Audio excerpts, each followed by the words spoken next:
ছাত্রলীগের নতুন রাজনৈতিক দল গঠন। আমরা অনেকেই এই শিরোনাম বা এই হেডলাইনের অপেক্ষায় ছিলাম। ছাত্রলীগ নতুন করে কোন দিকে মোড় নিচ্ছে অথবা তারা কোন সংগঠনের সাথে জড়িত হচ্ছে।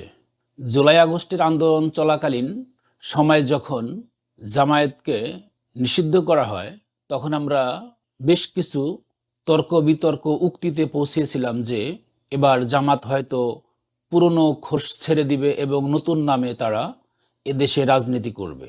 এবং আওয়ামী লীগকেও তখন আমরা এই জিনিসগুলা বলতে শুনতাম, এই নামে তারা আর রাজনীতি করতে পারবে না, জামাতকে উদ্দেশ্য করে বলা হতো। যখন আওয়ামী লীগেরই অঙ্গ সংগঠন ছাত্রলীগকে নিষিদ্ধের মাস পরে তারা যখন নতুন সংগঠনের নাম, রাজনৈতিক দলের পরিচয় আমাদের সামনে প্রেজেন্ট করে, তখন এই জিনিসগুলো আমাদের সামনে চলে আসে।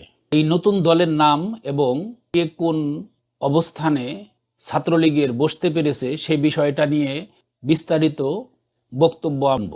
গাজীপুর মহানগরের টঙ্গী এলাকার সাবেক ছাত্রলীগ নেতার নেতৃত্বে বাংলাদেশ মুক্তির ডাক ৭১ নামে নতুন একটি রাজনৈতিক সংগঠনের আত্মপ্রকাশ ঘটেছে।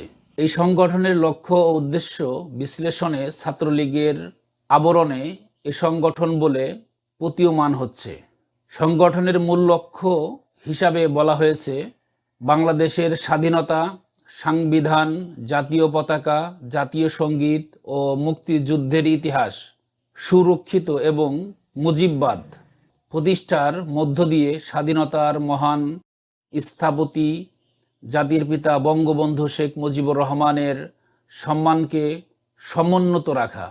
শনিবার ঢাকার উত্তরার দিয়াবাড়ি পিঁপড়া কিচেন রেস্টুরেন্টের নামে একটি হোটেলে কঠিন গোপনীয়তার মাঝে জমকালো আয়োজনের মধ্য দিয়ে নতুন সংগঠনটির আনুষ্ঠানিক আত্মপ্রকাশ ঘটে।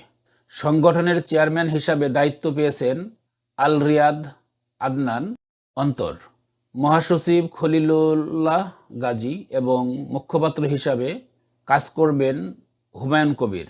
সম্মেলনে আয়োজকদের পক্ষ থেকে ১৫ থেকে ২০ জন উপস্থিত ছিলেন। এদের মধ্যে চেয়ারম্যান রাজনৈতিক পরিচয় ও ঠিকানা পাওয়া গেছে, অন্যদের পরিচয় জানা যায়নি। মুক্তির ডাক ৭১, এই মুক্তির ডাক ৭১ টিভি এগুলো সব যখন একই রাস্তায় চলে, তখন আমরা বুঝতে পারি যে এগুলোর চেতনা কি এক অস্থির চেতনা। এরা সংরক্ষণ করবে কি? জাতীয় সঙ্গীত সংরক্ষণ করবে, সংবিধান সংরক্ষণ করবে, মুজিববাদ সংরক্ষণ করবে এবং মুক্তিযুদ্ধের ইতিহাস এরা সংরক্ষণ করবে। সেই একই জিনিস হয়ে গেল। তো আর একটু মিক্সার দরকার ছিল না?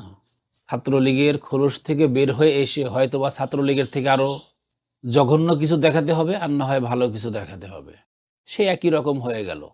এদের এত এই ঘাটের ওই ঘাটের পানি খাওয়া দরকার ছিল না, যদি এরা নিজেদেরকে মানুষ হিসাবে পরিচয় করতে পারতো সমাজে। আচরণ যদি মানুষের মতন হতো, তাহলে তাদের কিন্তু অরিজিনালি এত পেরেশানি হওয়ার কিছু ছিল না। এরা হাসিনার পেটাও বানিতে পরিণত না হয়ে যদি এরা অন্তত মানুষের কল্যাণে, মানুষের উপকারে কোনো কাজ করত, তাহলে এরা কিন্তু আজকে এত ঘৃণিত হতো না। শুধু আওয়ামী লীগকে নয়, ছাত্রলীগকে নয়, বাংলাদেশে যতগুলো রাজনৈতিক দল আছে সবার প্রয়োজন এদেশের মানুষের বিরোধিতা করে আপনারা টিকে থাকবেন। এ চিন্তা করলে আপনাদের মনে রাখতে হবে, ব্রিটিশদেরও এই দেশ ছাড়তে হয়েছিল, বোঝা চাপানোর দায়ে পাকিস্তানকেও দেশ ছাড়তে হয়েছে, স্বৈরাচারিত্বের কারণে আওয়ামী লীগকেও এই দেশ ছাড়তে হয়েছে। ভবিষ্যতে যদি কেউ এদেশের মানুষের উপরে জুলুমের কথা চিন্তা করে এবং সাধারণ মানুষের কথা না ভাবে, তাহলে তাদেরকেও ছাত্রলীগের মতন গায়ে আলকাতরা মেখে নিজের পরিচয় গোপন করতে হবে। দর্শক ভালো থাকবেন, কথা হবে পরবর্তী কোনো আলোচনায়। আল্লাহ হাফেজ, আসসালামু আলাইকুম।